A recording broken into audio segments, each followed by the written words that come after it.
หันตสัมมาสัมพุทธเจ้าผู้เป็นบรมครูของมวลหมู่มนุษย์และเทวดาทั้งหลายผู้ที่ตรัสรู้ชอบได้โดยพระองค์เอง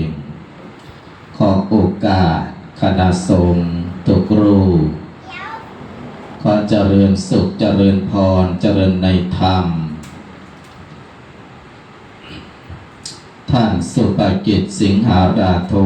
นายกองค์การบริหารส่วนตำบลนาคาผู้เป็นประธานฝ่ายคฤหัสถ์พร้อมไปด้วยแขกผู้มีเกียรติญาติสนิทมิตรสหายสายโลหิตทุกท่านทุกคนวันนี้ต่างก็พากันมาร่วมทำพิธีชาปนกิจศพร่างอไรวิญญาณของคุณพ่อโฮมอินทิเศษผู้ที่วายจนไปสู่ปรโลกเบื้องหน้า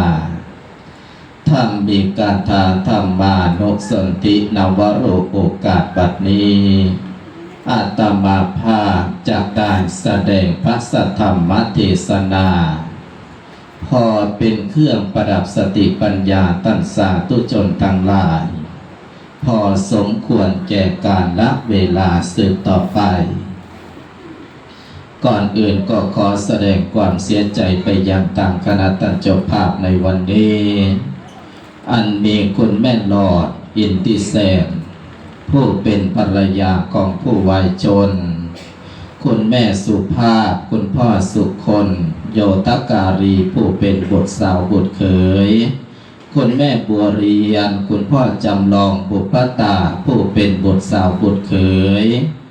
นายเสถียรอินทิเสนผู้เป็นบุตรชายนายสมพงษ์อินทิเสนผู้เป็นบุตรชายนางพิกุลดีผู้เป็นบุตรสาวนายทองคูณอินทิเสนนางประภัยทองเฟื่องผู้เป็นบุตรชายบุตรสะใภ้พร้อมไปด้วยลูกหลานญาติมิตรทุกท่านทุกคนวันนี้ได้นำร่างอันไร้วิญญาณของคุณพ่อโฮมอินทิเสนมาทำพิธีชาปนกิจคุณพ่อโฮมอินทิเสนนี้ถือว่าเป็นบุคคลอันสำคัญให้เบาเล่าสะตอนเนาะบอกไทยบ่แข็งยามมันหลงยามมันตกเล่าเบิร์ดี้ทางคณะท่านเจ้าภาพโดยเฉพาะแลผู้เป็นภรรยาได้สูญเสียผู้เป็นสามีไปผู้เป็นลูกเป็นเต้าได้สูญเสียผู้เป็นพ่อผู้เป็นลูกเป็นหลาน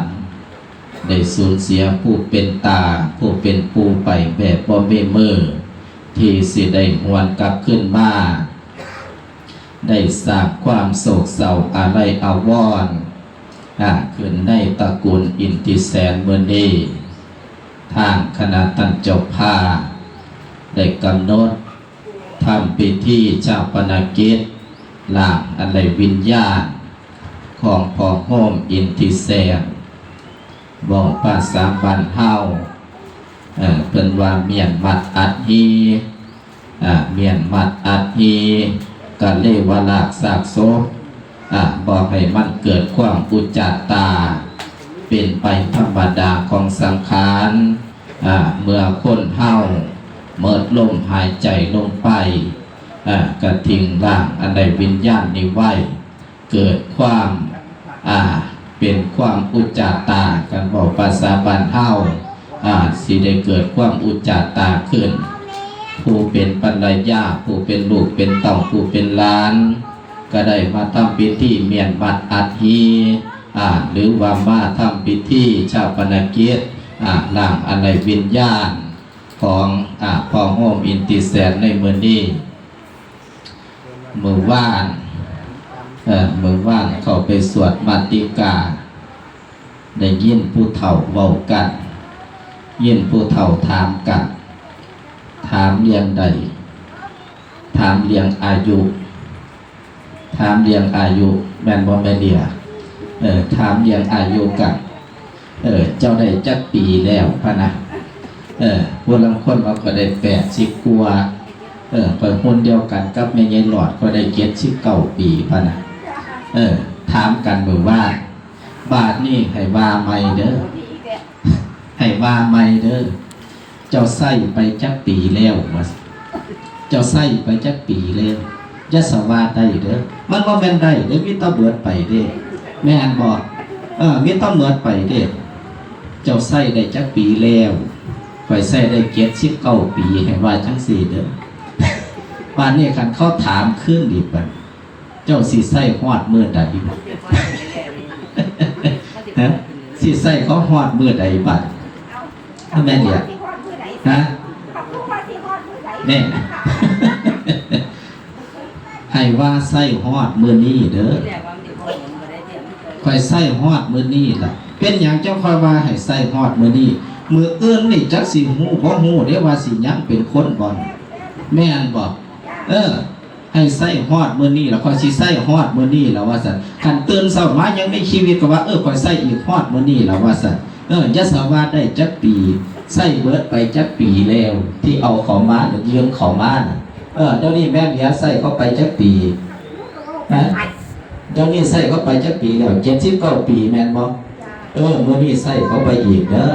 อมื้อนี้ข้อยสิใส่ฮอดมื้อนี้แล้วว่าซั่นมื้ออื่นเช้าตื่นขึ้นมากูอยากเป็นคนอยู่ข้อยสิใส่เจ้าอีกมื้อนี้ว่าซั่นเด้อจะสบายว่าข้อยได้79 ปีเด้อบ่แม่นได้เด้มีตำเบิดไปมีตำเบิดไปนี่ได้ยินผู้เฒ่าเว้ากันเมื่อวานถามกันนี่เป็นธรรมดาของสังขารญาติพ่อโยมแม่เมื่อเฮาเกิดขึ้นมาแล้วก็ต้องมีการดับไปเป็นธรรมดาเฮาเกิดขึ้นมาแล้วเฮาเอาอย่างมานำญาติพ่อโยมแม่ทรัพย์สินเงินทองสมบัติพัสถานนั้นเฮาบ่ได้ติดโตมาจากอย่างจากแนวเฮาเกิดมาแต่ตู่เป่ามาตาตัวเป่าเม่นเสียผ่าค่ายขี้งเฮากับบ่ได้มาเฮาเกิดขึ้นมาแล้วคนเฮาเกิดขึ้นมาแล้วเพิ่นให้มาเฮ็ดเอาทำเอาสร้างเอาเฮ็ดเอาทำเอาสร้างเอาหยังสร้างเอาบุญกุศลสร้างเอาบุญกุศลเพื่อสิไปใส่ในภพภูมิในศาสนาญาติพ่อโยมแม่คนเฮาตายไปแล้วนั่นบ่แม่นว่าตายเด้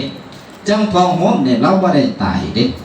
ตายเฉพาะร่างเท่านั้นคนโบราณสุภาษิตเพิ่นได้กล่าวไว้คนโบราณเพิ่นได้บอกไว้เฮาสิเห็นดอกอาตมาสิยกขอนี่มาเปรียบเทียบเฮาสิเห็นดอกมีหม่องเดียวนี่ล่ะบ้านใดเพิ่นก็เห็นหม่องใดเห็นหม่องครัวเขาตอกแตกเนี่ยเห็นหม่องครัวเขาตอกแตกเป็นหยังผู้เฒ่าผู้แก่เพิ่นเป็นหยังจะค่อยครัวเขาตอกแต